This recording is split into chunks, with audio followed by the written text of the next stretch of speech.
Avant de plonger dans cette histoire incroyable, pensez à vous abonner à la chaîne et à activer la cloche.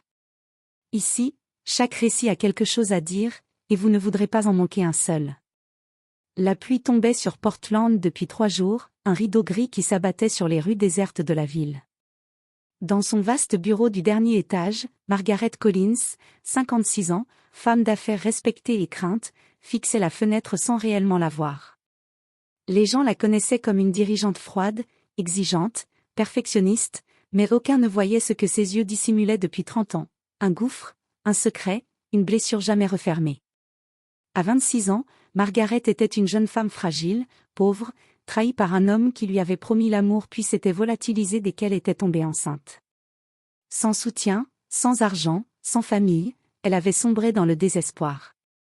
Elle n'avait pas connu la joie de la maternité, seulement la peur, la honte et la faim. Et dans une nuit glacée de novembre, elle avait pris la plus terrible décision de sa vie. Elle se revoyait encore, serrant contre elle un nourrisson emmitouflé dans une couverture trop fine. Le bébé ne pleurait pas. Il respirait doucement, les yeux fermés, innocent, avec une petite tache de naissance en forme de croissant près de l'oreille droite. Margaret avait posé ses lèvres sur son front une seule fois, tremblante. Puis, dans un geste qu'elle n'avait jamais cessé de regretter, elle avait déposé son fils sur les marches d'une église, priant qu'une âme meilleure prenne soin de lui. Chaque jour depuis, elle avait vécu avec cette image. Chaque réussite n'avait été qu'un pansement sur une plaie ouverte. Chaque anniversaire, chaque Noël, elle s'isolait, repensant à ce bébé qu'elle n'avait jamais revu.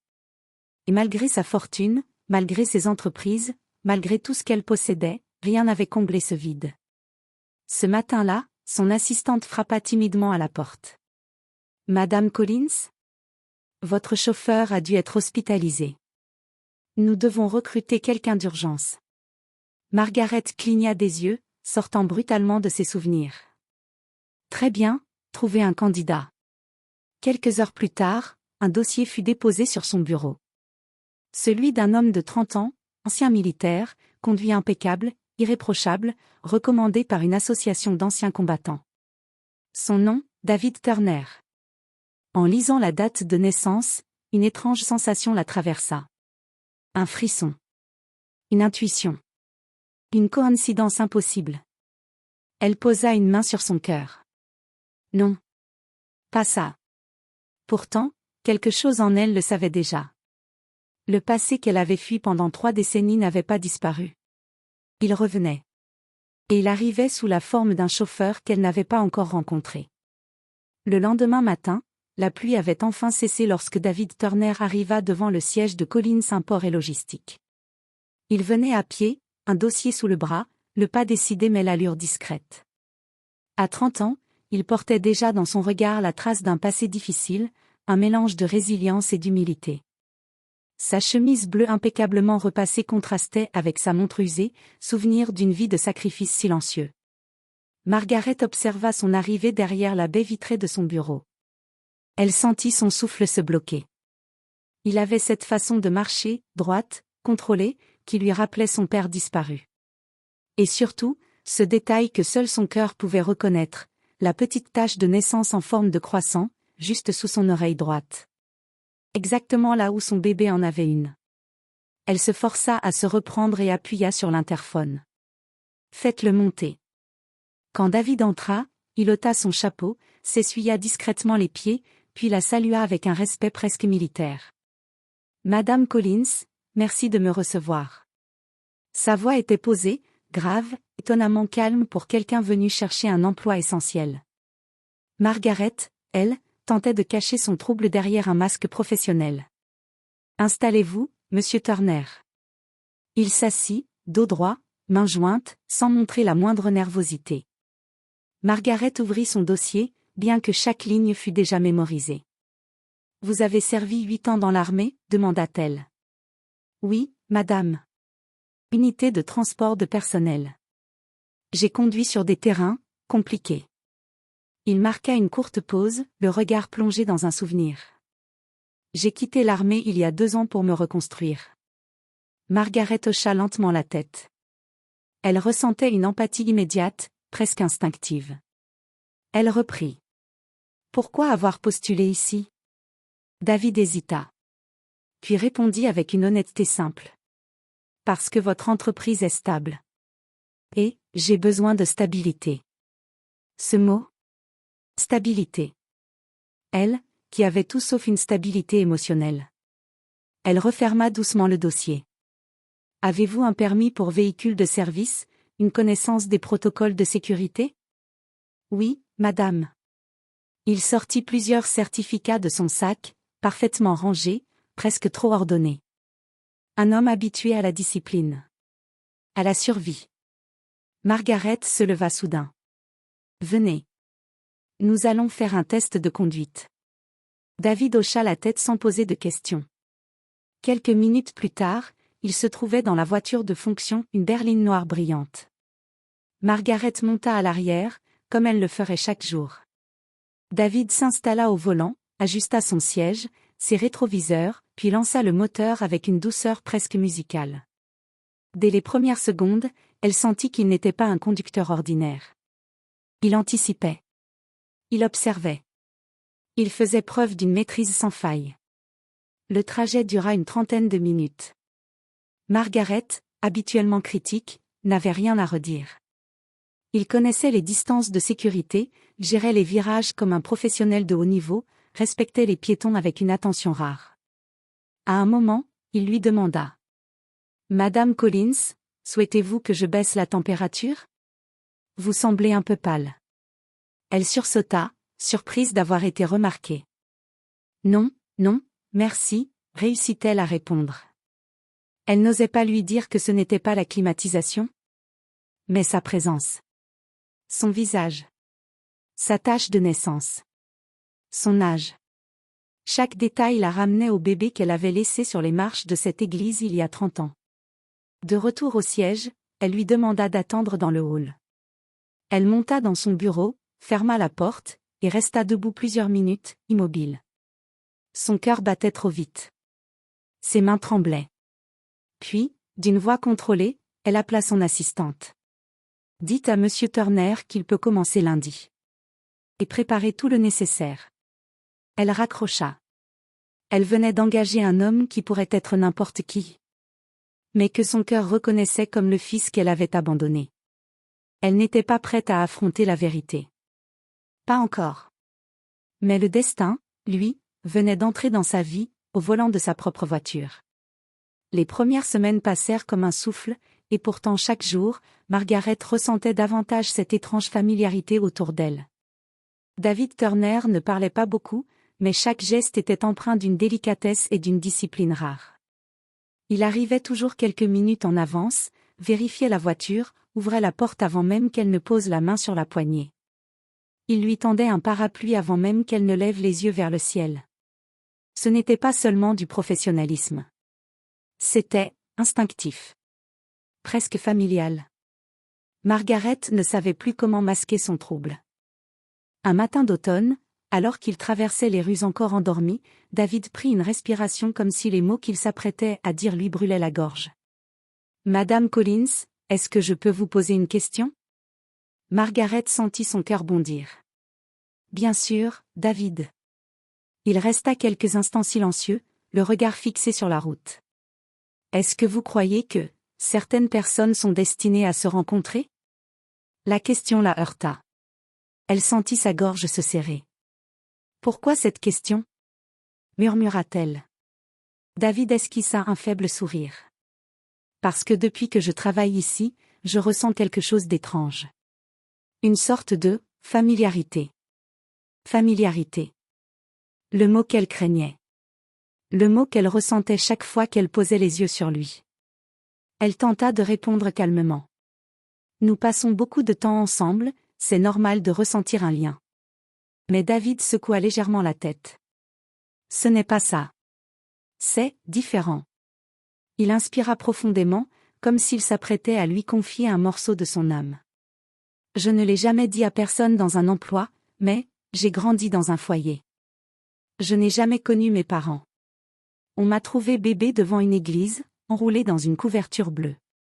Pas de nom, pas de lettres. Juste moi. Un frisson glacé parcourut la colonne de Margaret. Ses doigts se crispèrent sur son sac. David poursuivit, toujours fixé sur la route. On m'a donné un prénom, un dossier, et un numéro. C'est comme ça que j'ai commencé la vie. Je ne dis pas ça pour me plaindre. J'ai eu des gens bien autour de moi, mais j'ai toujours ressenti un vide. Chaque phrase était un coup de couteau pour Margaret. Un vide? Souffla-t-elle. Oui. Un vide que je ne peux pas expliquer. Comme si une partie de moi cherchait quelque chose, ou quelqu'un. Margaret détourna le regard vers la fenêtre pour cacher ses yeux humides. Je suis désolée que vous ayez vécu ça, David. Il répondit avec un calme désarmant. Ne le soyez pas. Je ne veux pas en vouloir à ceux qui m'ont laissé. Je suis certain qu'ils avaient leur raison, même si parfois. Il hésita. Sa voix se brisa légèrement. Parfois, j'aurais aimé savoir pourquoi je n'étais pas assez important pour rester. Ces mots lui déchirèrent le cœur. Elle eut envie de lui dire. Non, David, tu étais important. Tu étais précieux. C'est moi qui n'étais pas assez forte. Mais elle se tut. Encore. Les jours suivants, une atmosphère étrange régna entre eux. Pas froide, pas tendue, mais chargée. David parlait un peu plus, se dévoilait petit à petit. Margaret, elle, oscillait entre joie et panique. Un soir, alors qu'il rentrait d'une réunion tardive, la lumière du coucher de soleil enveloppait la ville d'un orange profond. David brisa soudain le silence. « Vous avez des enfants, Madame Collins ?» Margaret sentit son monde s'effondrer une seconde fois. Elle répondit d'une voix presque inaudible. « Non, je n'en ai pas. » David hocha la tête, respectant son intimité. Mais avant qu'elle ne puisse détourner le regard, il ajouta doucement. « C'est étrange, parce que parfois, quand je vous regarde, j'ai l'impression. » Il se coupa lui-même, secouant la tête. « Non, ce n'est rien. » Oubliez. Margaret ferma les yeux. Elle ne pouvait plus reculer. Ce lien invisible devenait trop puissant, trop évident. David sentait quelque chose. Elle aussi. Et le destin, silencieux, resserrait sa toile. Le mois de novembre apporta avec lui un vent froid et des nuits plus longues. Margaret travaillait tard, tentant de s'enfouir dans ses dossiers pour ne pas affronter les pensées qui l'assaillaient depuis l'arrivée de David. Mais chaque soir, en montant dans la voiture, en croisant son regard, en voyant sa tache de naissance, le passé se mettait à tambouriner contre la porte de son esprit. Un soir, la pluie tombait violemment. Il rentrait d'une conférence importante lorsque la voiture fit soudain un bruit inquiétant. « Madame Collins, je crois qu'on a un problème, » dit David en se rangeant sur le bas-côté. Le moteur venait de lâcher. La pluie battait comme des milliers de flèches contre la carrosserie. « On ne peut pas rester ici, » déclara David. « Il y a un petit hôtel à 2 rues, la dépanneuse arrivera dans 1 heure. » Margaret acquiesça. Elle n'aimait pas marcher sous la pluie, mais l'idée d'être enfermée dans la voiture avec David, dans cet état de trouble émotionnel, était encore pire. Ils avancèrent rapidement sous un parapluie que David tenait au-dessus d'elle. La pluie ruisselait sur son visage, rendant ses traits plus doux, et plus douloureux à regarder. L'intérieur de l'hôtel était modeste mais chaud. Le hall sentait le bois humide et le café brûlé. Ils s'assirent autour d'une petite table ronde en attendant le dépanneur. Le silence entre eux n'était plus un silence neutre. C'était un silence qui tremblait. David regardait ses mains. Margaret fixait la pluie. Puis, soudain, il rompit le silence. « Madame Collins, vous êtes une femme forte. On le voit dans tout ce que vous faites. » Il inspira profondément. « Mais parfois, j'ai l'impression que vous portez un lourd fardeau. » Margaret sentit un vertige la saisir. Elle posa sa main sur la table pour se stabiliser. « Pourquoi dites-vous ça ?» David haussa les épaules, l'air sincère. « Je ne sais pas. Une intuition. Vous ressemblez à quelqu'un qui a perdu quelque chose d'important. » Elle ferma les yeux. Les mots étaient trop justes. Trop proches. « On a tous nos cicatrices, David. » Il hocha doucement la tête. « J'ai souvent rêvé de rencontrer mes parents. Pas pour leur reprocher quoi que ce soit. Mais juste pour les voir. Pour comprendre. Sa voix trembla légèrement. J'aimerais leur dire que je vais bien. Que je ne leur en veux pas. Que je me suis battue. Margaret sentit ses yeux se remplir de larmes. Elle ne parvint pas à les retenir. Une seule glissa le long de sa joue. David se redressa immédiatement. Madame Collins? Je vous ai offensé? Non, non, ce n'est pas ça. Elle essuya sa joue, mais ses mains tremblaient tellement qu'elle renversa un peu d'eau sur la table. David posa doucement sa main sur son poignet pour l'aider. Un geste simple. Mais lorsqu'elle sentit ce contact, elle eut l'impression qu'une décharge électrique traversait son cœur. Elle retira brusquement sa main, bouleversée. Le jeune homme se rétracta, confus. Je suis désolée. Margaret secoua la tête. Puis elle leva les yeux vers lui, et dans ses pupilles, David vit quelque chose qu'il n'avait jamais vu chez elle, de la peur. David, je dois vous dire quelque chose. Il fronça légèrement les sourcils. Madame Collins? Elle inspira profondément. Ses mains se serrèrent l'une contre l'autre avec une force déraisonnable. Il est possible que je connaisse quelque chose sur votre passé. David se figea. Mon passé? Margaret sentit son cœur battre si fort qu'elle crut qu'il sortirait de sa poitrine. Il y a 30 ans, j'ai. Elle s'arrêta. Sa voix se brisa. David se pencha légèrement. Vous avez quoi, Madame Collins? La vérité était là, à un souffle. Elle brûlait sa gorge. Elle brûlait son âme. Mais au moment où elle s'apprêtait enfin à parler, son téléphone sonna. La dépanneuse venait d'arriver. Elle se leva d'un bond, comme si l'appel lui offrait une échappatoire. Allons-y. David la suivit, perplexe, le regard chargé de questions. En sortant de l'hôtel sous la pluie battante, Margaret savait qu'elle ne pourrait plus reculer longtemps. Le destin frappait à sa porte. Et si elle n'ouvrait pas bientôt, il la détruirait. Le lendemain de l'incident, Margaret arriva au bureau plus tôt que d'habitude. Elle avait à peine dormi. Ses pensées tourbillonnaient, la laissant dans un état nerveux qu'elle n'avait pas connu depuis 30 ans.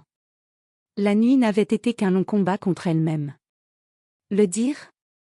Se taire? Le protéger? Se protéger? Mais chaque fois qu'elle revoyait les yeux de David dans cet hôtel, chaque fois qu'elle repensait à sa main sur son poignet, une certitude revenait implacable. Elle ne pouvait plus lui mentir. David arriva à 7h55 précise. Comme toujours. Toujours ponctuel, discipliné, prévisible dans ses gestes mais imprévisible dans ce qu'il provoquait en elle. Bonjour, Madame Collins, dit-il calmement. David, pouvez-vous me rejoindre dans mon bureau? Il hocha la tête, surpris de la voir si tendue. Lorsqu'il entra dans le bureau, Margaret avait déjà tiré les rideaux comme pour isoler la pièce du monde extérieur. Elle lui désigna une chaise. Asseyez-vous, s'il vous plaît. David s'exécuta, pris d'une légère inquiétude. J'ai fait quelque chose de mal? Elle secoua la tête, incapable de prononcer un mot pendant plusieurs secondes. Non, David. Vous n'avez rien fait de mal. C'est moi, qui ai un devoir envers vous. Il fronça les sourcils. Un devoir? Margaret prit une grande inspiration. Ses mains tremblaient. Elle décida de tout dire d'un seul souffle, sinon elle serait incapable d'y parvenir. Il y a 30 ans, j'ai abandonné un enfant devant une église. David se figea. D'accord, mais pourquoi me dire ça? Elle sentit les larmes monter mais continua. Cet enfant était un garçon. Il avait une tache de naissance en forme de croissant juste ici. Elle désigna l'endroit sur son propre cou. Exactement comme vous, David. Il pâlit. Ses mains glissèrent lentement le long de ses cuisses. Qu'est-ce que vous êtes en train de dire? Margaret se leva, fit quelques pas, puis se tourna vers lui. Sa voix tremblait mais restait claire. Je crois que vous êtes cet enfant. Elle se corrigea aussitôt, plus fort. Non, je le sais. David, vous êtes mon fils. Le silence qui suivit fut plus lourd qu'un cri. David resta immobile, pétrifié, ses yeux fixés sur elle comme s'il voyait un fantôme. Non, non, ce n'est pas possible, balbutia-t-il. Margaret s'avança, les mains jointes, suppliante. Je ne suis pas fière de ce que j'ai fait. J'étais jeune, seule, terrorisée. Je n'avais pas de quoi te nourrir, de quoi te protéger. Je me disais que quelqu'un d'autre ferait mieux. Mais je n'ai jamais cessé de penser à toi. Pas un jour. Pas un seul. David recula d'un pas. Son souffle devint court. Pourquoi me dire ça maintenant? Parce que je t'ai reconnu dès le premier jour. Ta date de naissance. Ta tâche de naissance. Ton dossier. Ta façon d'être. Tout concordait. Et je n'avais plus le droit de me taire. Il passa une main sur son visage, bouleversé. Alors, pendant tout ce temps, vous saviez? Oui, murmura-t-elle. Et vous m'avez laissé travailler pour vous, comme si de rien n'était? Je voulais te protéger, te connaître, avant de t'avouer la vérité. Je ne voulais pas te faire fuir. La respiration de David devint plus forte. Il se leva brusquement. J'ai passé toute ma vie à me demander pourquoi mes parents ne me voulaient pas. Sa voix monta. Pourquoi je n'étais pas assez bien? Pourquoi j'avais été abandonnée comme un objet? Margaret sentit son cœur se briser. Je suis désolée, David. Je suis tellement désolée. Désolée, répondit-il amèrement. Vous ne pouvez pas imaginer ce que ça fait de grandir en se demandant chaque jour qui vous a jeté là. Elle ferma les yeux, submergée. J'étais une enfant moi-même, David. Je n'avais rien. Mais je t'aimais. Je t'aimais tellement que j'ai cru que c'était la meilleure décision. La meilleure, cria-t-il. J'ai grandi sans mère, sans père, sans repère. Et vous appelez ça la meilleure décision? Margaret éclata en sanglots. Les mains tremblantes, elle posa une photo sur son bureau, une vieille photo jaunie, d'un nourrisson qu'elle n'avait jamais pu oublier. David la fixa. Ses yeux s'embuèrent malgré lui. C'était lui. Il n'y avait aucun doute. Il recula jusqu'au mur, glissant presque le long.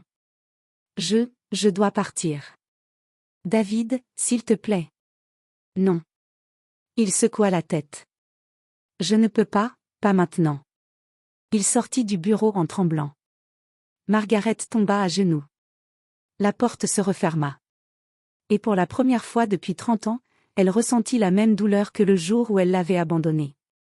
La différence, cette fois, c'est que son fils pouvait choisir de ne jamais revenir. Le soir même, la grande salle du Montclair Palace était illuminée comme un ciel d'été. C'était l'un des événements les plus importants de l'année, la réception annuelle donnée par Catherine pour soutenir les orphelins du pays. Ironiquement, un événement qu'elle organisait depuis 20 ans, sans savoir qu'elle avait laissé l'un de ses enfants derrière elle. Les invités arrivaient, élégants, parfumés, sur deux. Les journalistes attendaient déjà à l'entrée. Catherine se tenait droite, professionnelle, mais son cœur battait plus vite qu'à l'ordinaire.